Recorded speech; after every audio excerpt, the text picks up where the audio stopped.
Hey, everybody, welcome back to the Openly Occultic Book Club.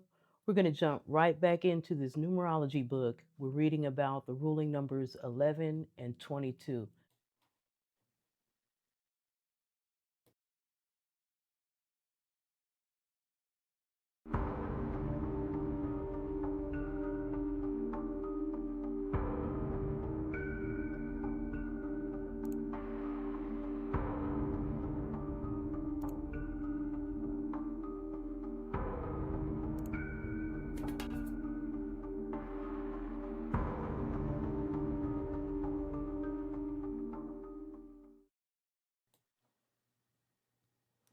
All right, we've been reading David Phillips' Complete Book of Numerology.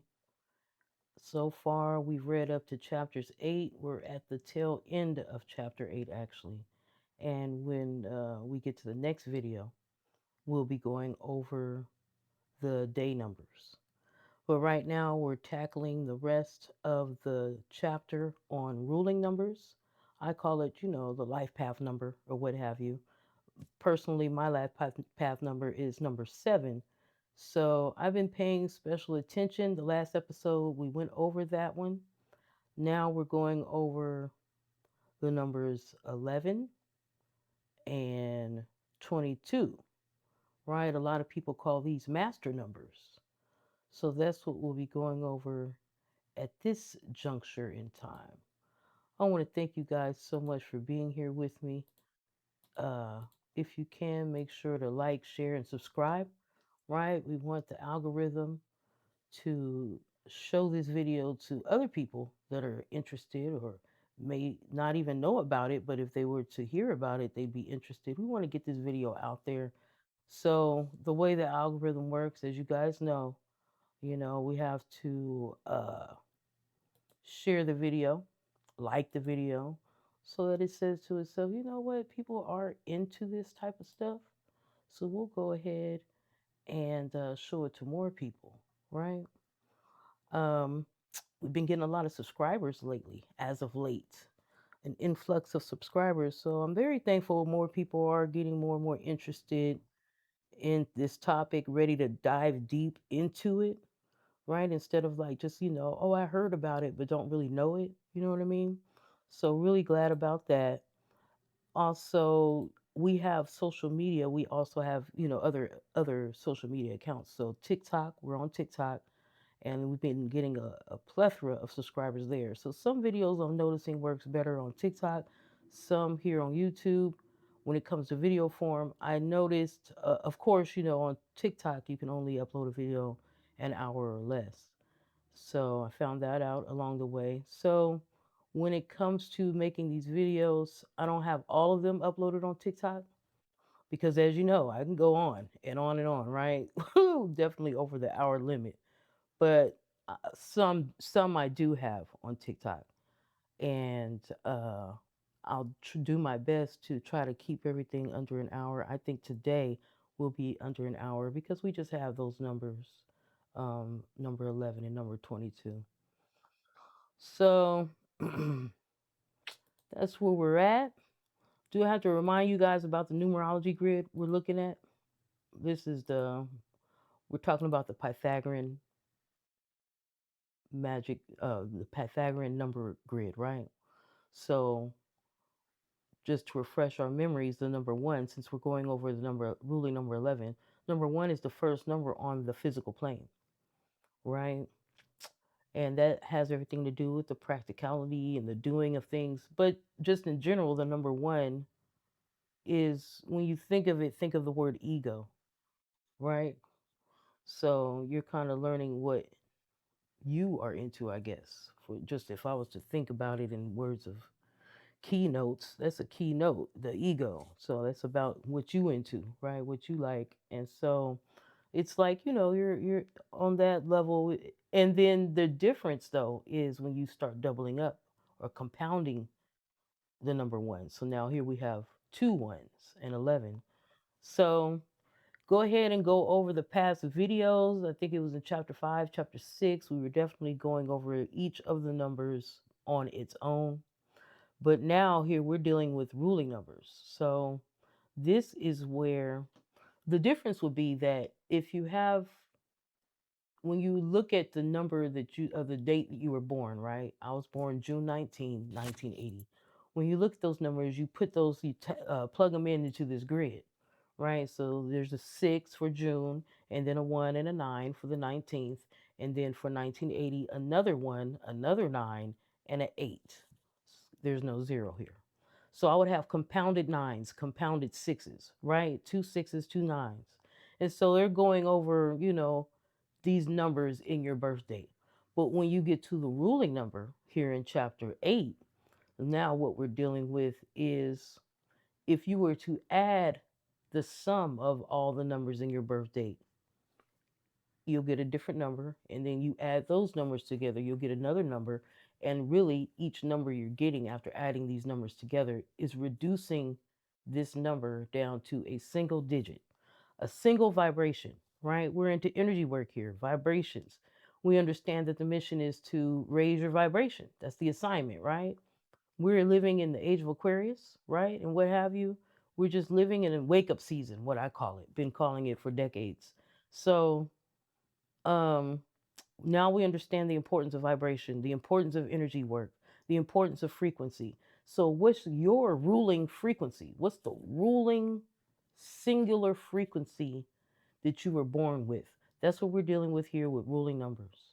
And so, when I add all the digits up for my birthday, I get and reduce it down to a single digit, I get number 7 by way of 34. That's what I call it because the number right before that 7, as you're reducing it down, is 34. And there's a difference because you can get to the number 7 by multiple ways, right? You can add 5 plus 2, 2 plus 5. Even the backwards way is itself a variation of this number 7 vibration. So there's a slight variation to that. And we've been, you can read about that in this book, or you can read about these things. You could just Google it, life path numbers. And in some of the blogs and articles and books that you'll run across, it'll even break down the different, slightly different vibration of the various ways you get to your life number, right? So you have a life number 6. Well, you're dealing with a 6 and a 0, a 5 and a 1 and a 5, right? A 0 and a 6. You know what I mean? A 3 and a 3. So there's different ways to get to that 6, and there's slight variations. So to say I'm a life number 7, that's great. But I can get more specific about what type of life number 7 I am. I'm a life number 7 by way 34. And so I think it's cool. And I've been meeting people and talking to people in person about this, about not just I'm a life number this and that, but the difference in the variations of how you get to that life number 7. And I like to surround myself with people that talk about these things. So if this is what you're into, please meet us in the Openly Occultic Book Club chat room, right? And we could talk about it. The chat room's open 24 hours a day, 7 days a week. Okay, so here we are. We're getting back into the ruling number 11.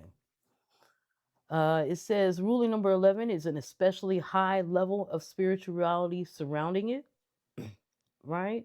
High level of spirituality surrounds this master number 11, offering those born to it a unique potential for developing the awareness of the high self. Unfortunately, more people fail to live up to this potential power than develop it. But this pattern is changing with the rapid approach of the new age of enlightenment. Though we don't find many ruling 11s as most of the other numbers, they certainly proliferate in domains where personal growth and spiritual upliftment predominate. And they'll all be reading this book, so he says, right? So that's interesting. How do we know that a lot of these self help gurus, personal growth uh, messengers, if you will, motivational speakers, how do we know a lot that most of them or that they predominate, right? They're ruling these people are mostly ruling number 11 people. How do we know that? Right? Let's do some statistics. I want to get some real studies done in these type of fields. You know what I mean? Because we be hearing things like that. And then we're all wondering, how do they even know this information? We're all wondering it. And we said, hey, before we even worry, before we get there, because that's a lot in itself. But let's just see if it's true or not. Let's read what's being said, right? So that's what we're doing here at the Openly Occultic Book Club. We're just reading it and seeing if it makes sense, seeing if it sounds about right. You know what I mean? So when I read about my ruling number 7, I said, yeah, that's absolutely true. And then when we were reading earlier in the book, in chapter 5 or 6, I believe, and reading just in general the numbers 1 through 9 or 11 or what have you, um, each number on your grid, I said, yes, these are different energies, vibrations that I'm dealing with that, make up my life. So I find it interesting. And if you find it interesting, let me know in the comments. Do you think this is valid? So, and do you think we need more studies? How do we prove some of these things? So should we have some more receipts to prove these things? It says in practice, only two birth date totals commonly qualify for ruling number 11. That is 29 and 38, right? They're number 11 by way of 29 or 38, right? So it says in practice, only two birth date totals commonly qualify for the ruling number 11. That is 29 and 38. Though an occasional birth date total of 47 will be found. Okay. So what's the life purpose of these people? These people are among the few who are potentially best equipped to guide humanity into the emerging age of awareness. Wow. These people are among the few who are potentially best equipped to guide humanity into the emerging age of awareness. It's a very responsible incarnation that they've chosen. Something we've come to know to be true is that, or, come to hear quite often, that not only do we reincarnate, in each of our incarnations, we choose the path, the journey. We choose to incarnate into that vibration, into these family members that we're born into these situations that we're born into. That we choose it, knowing that it will spark growth. What say ye? That was hard for me to even hear in the beginning, you know, because my mother passed away when I was 20, so it was really hard to even hear it. And so, but now I can hear it and I can see how that would happen. You know what I mean? I could see, in the realm of possibilities, everything's possible. I could see how that could be a possibility, you know, for the reasons stated, why they say this is what happens. We choose it for these reasons. I'm like, okay, we're given the choice. We're allowed to express this choice, or we choose this. I could see why, for those reasons, that would be the case. But anyway, unfortunately, many of these life number 11s find that they're enticed through their basic self by life's physical attractions and are thus diverted from their higher purpose, right? Because this number 1, as we said, is here on the physical plane. So it's dealing with the practicality, materialism, the doing of things, right? And even me as a life number 7, it's not enough to just, have a spiritual or truth seeking journey. What comes with that is learning and teaching. And these are practical things. You're doing something. You know what I mean? So it's a physical plane number, though mystical and spiritual. So that's what's up. We see how this ruling number 11 can find itself enticed through their basic self by life's physical attractions and can be diverted from their higher purpose. But the tide is changing as the real values of life gain credence over manipulation and the false prophets. Cool. Best expression. As lovers of refinement, beauty, and the cultural values of life, ruling 11 people naturally gravitate towards such an environment because it liberates them to express their innate beauty and spirituality. Material life for them can be demanding and uninteresting unless they choose to live under their day number. See chapter 8. Okay, we're in chapter 9. Or give in to peer pressure, peer group pressure. But they have to learn to balance the material with the ideals that they seek within to realize that the noblest of spiritual values or virtues is of little value unless it can be employed to improve the quality of life. Let's read that again. Ruling number people 11, they have to learn to balance the material with the ideals that they seek within to realize that the noblest of spiritual virtues is of little value unless it can be employed to improve the quality of life. No finer expression can be found than in doing this. Right? Distinctive traits. There are extreme differences between the lifestyles of the ruling 11s who live positively and utilize their exceptional spiritual powers and the negative counterpart whose life appears difficult and colorless. An uncompromisingly high level of morality and ethics, a profoundly reliable intuitiveness, and an inspired driving force are clearly in evidence when these people are involved in spiritually oriented pursuits. When they're living naturally, they are deeply feeling people, extremely dependable, honest, and just, with a deep love for family and friends and a sincere compassion for all life. All right. Okay.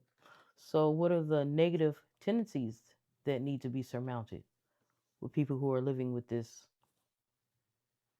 vibration as their ruling number? This is your ruling vibration. The temptation to abdicate our responsibility for virtuous living becomes stronger as modern commercialism seeks new and more devious avenues to flog its overproductive of often unnecessary commodities. Its overproduction of often unnecessary commodities, right? Life is meant to be far less complicated, far more harmonious than many people currently realize. Facts. Such complexities can easily confuse and misdirect people from their path. When this occurs, they tend to become bitter and spiteful, often indifferent in their attitude towards other people and their work. When it occurs in the life of a ruling number 11, they become lost and apathetic, finding little solace in the material world into which they've become enticed. They must employ great awareness and care to be firm in their resolve to keep to their path, for it will not be difficult so long as they take unbiased note of their profound intuition. Okay, here's the recommended development. Spiritual faculties do not easily mix with commerce for the ruling number 11. Consequently, their best avenues for expression lie in those professions that facilitate growth in spiritual awareness and give substance to their noble sensitivities. That sounds great and that sounds right.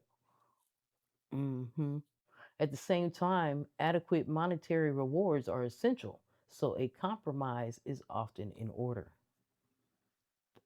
With their natural generosity and sensitivity to the needs of others, ruling 11s often find an above average demand on their financial resources. They have to learn not only the most practical means of expressing their spirituality, but also to be guided by intuition rather than motivated by base desires, such as for recognition, reward, or returned favors. The practice of such disciplines as discrimination, temperance, and fortitude, discrimination, boundaries, temperance, and fortitude will significantly assist them. They are often tempted to reject assistance for themselves when in need, but must learn to be more receptive and to recognize the benefits that can accrue from such practical cooperation. I'm learning too, you guys. Practical cooperation. It's necessary. These are the most suitable vocations, careers, if you will, for ruling number 11s. Educators, social workers, religious leaders, and personal growth instructors are often found to be ruling 11s. Others capably turn to the teaching of cultural subjects, exploration, and the field of professional performing, so long as their roles have underlying moral values. Right? You can pick your roles. You can be discriminating. You know what I mean? Their intuition can also qualify them to become amazing designers or inventors. So here's the summary. To sum it all up, sensitive, feeling, and caring people are the ruling 11s. They love refinement, beauty, and everything with a depth of cultural substance, and are intensely honest and compassionate, often preferring to avoid the life of hard business, for they are generally not competent money managers. Right? Famous ruling number 11s, Wolfgang Amadeus Mozart, right? Prince Charles, Anthony Newley, Jacqueline Kennedy Onassis, Tony Bennett, Sir Edmund Hillary, John Glenn, and Eartha Kitt.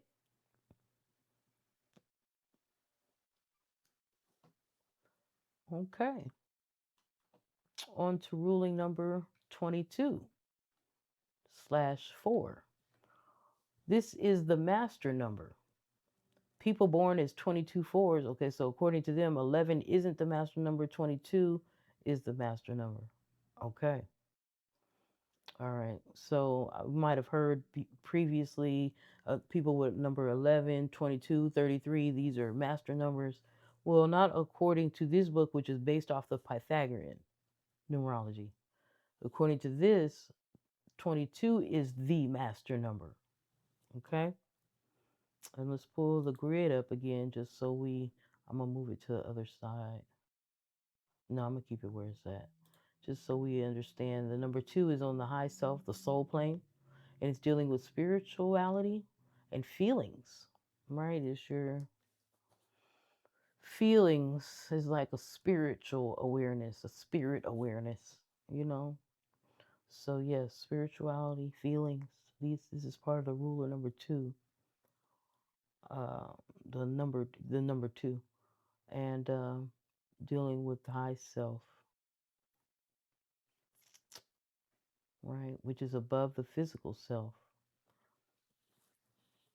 And it's like a midway point to the conscious self. But the number 5, as we've been saying, is about love. So this is why it's in the center. This is why it's touching every number, every other number around it, interjecting a little bit of love into all numbers, all frequencies, if you will. Isn't that cool?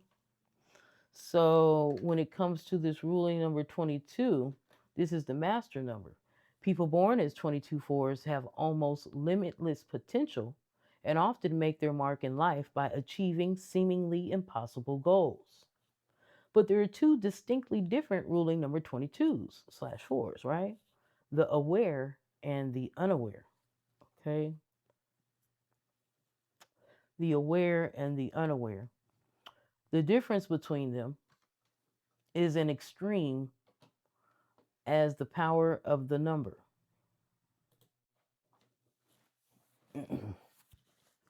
The former benefit from the successful mastery of any aspect of life into which they are directed.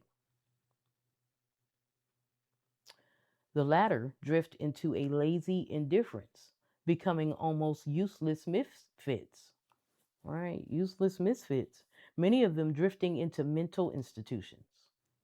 Hmm. Again, um, well, I'm going to just keep reading. Only one total of birth date numbers resolves to a ruling number 22-4, and that is the total of 22, occurring only with someone to two, occurring only with some 1 to 2% of the population. So very rare. hmm What's their life's purpose? As human life continues to evolve through progressive stages of enlightenment, there will always be people of outstanding leadership whose purpose is to guide such evolution. This they achieve in much the same way as many outstanding directors guide the unfolding of a movie or a play. They might take a minor role in it themselves, but rarely the starring role, preferring to guide from behind the scenes, where the decisions are made and the entire overall design is formulated.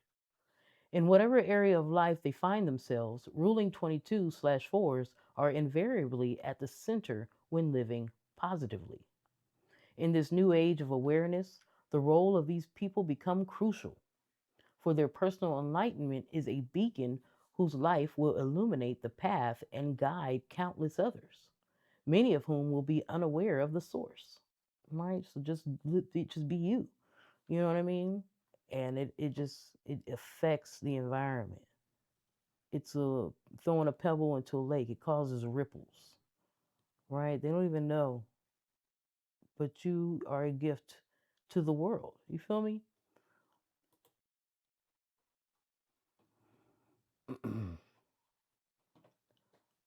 For centuries, 22/4s consistently chose to work behind the scenes. But as life evolves, more and more 22/4s are coming to the fore to take charge of events as the course becomes treacherous. They ask only for respect and cooperation to facilitate their work. Okay? That's what's up. I can understand that. I said a few years ago, I want my love and my respect. If you can't do that, go on. Please, go on. So I get the idea of that for sure. Let me move this out the way. What's the best expression? To achieve any semblance of their potential, ruling 22/4 people need a first rate education. Many spend a great deal of time at their studies, continually seeking to better themselves and to satisfy their inner craving for knowledge. They realize that this means that they're better equipped to guide others.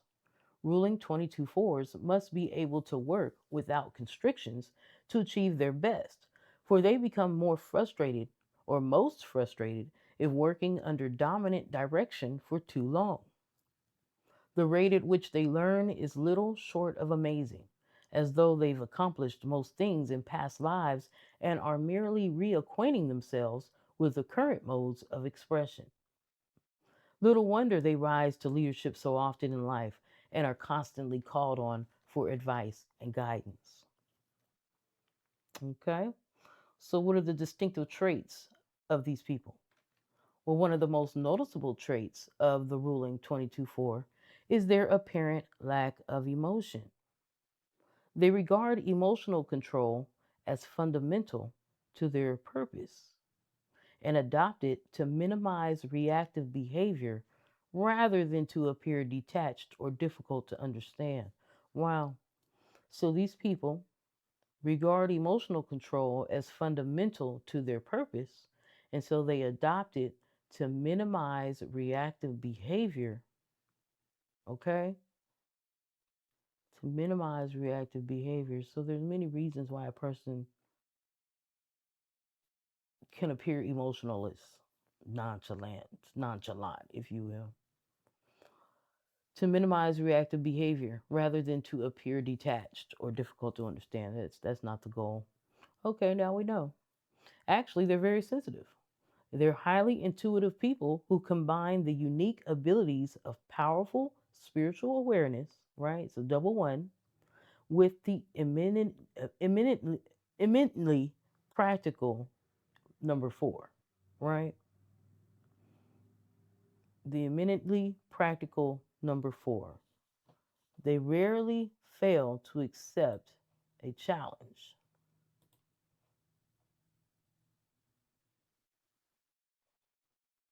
especially if it involves human welfare. They'll be found in some of the most difficult and seemingly dangerous environments, but are usually cool and careful in the execution of whatever work that they're directing. Their capacity for responsibility is almost limitless. Consequently, some people habitually depend on them, often thoughtlessly. Okay? Wow. Negative tendencies to be surmounted. This is sounding like an amazing person, isn't it? And they're very rare, he said. 1 to 2% of the population. So you don't need too many, huh? To change the world or affect the world, if you will. That's really cool. You know how they're cool, calm, and collected in the face of danger. They're motivated by humanity. You know what I mean? And just a lot of responsibility. They do it effortlessly. Unless they go ahead and just don't utilize their potential, and that's fine too. You know what I mean? The world keeps spinning.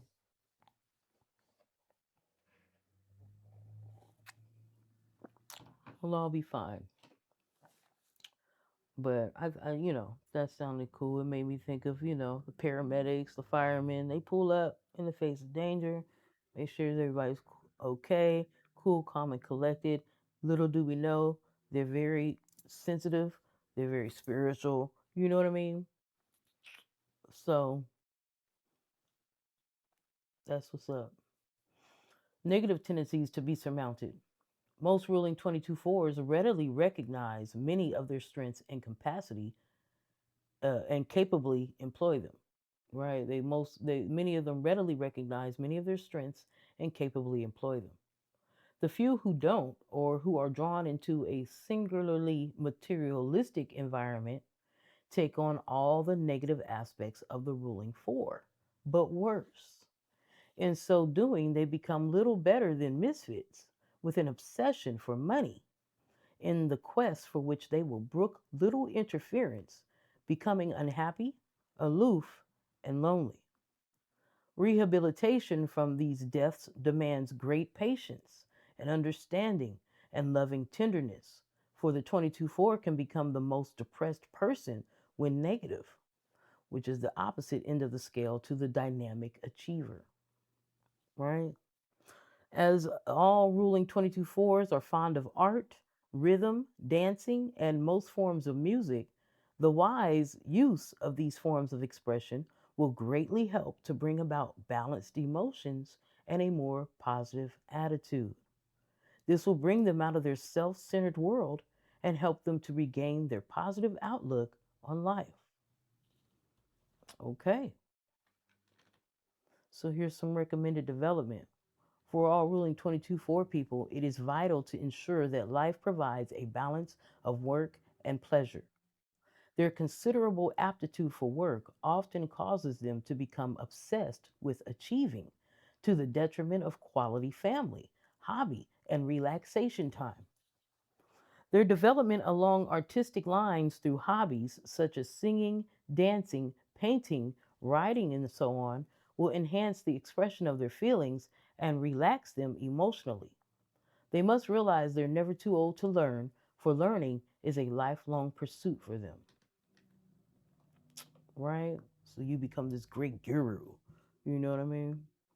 Most suitable vocations. These people are suited to work as leaders in practically any business or cultural organization. They excel at whatever they attempt, be it in art, writing, politics, the diplomatic services, or as efficiency experts, humanitarians, technicians, especially with computers, or teachers. So, to sum it up, this is the master number whose bearers have the most responsibility to humanity, right? They are self-confident, highly intuitive, and sensitive, right? hmm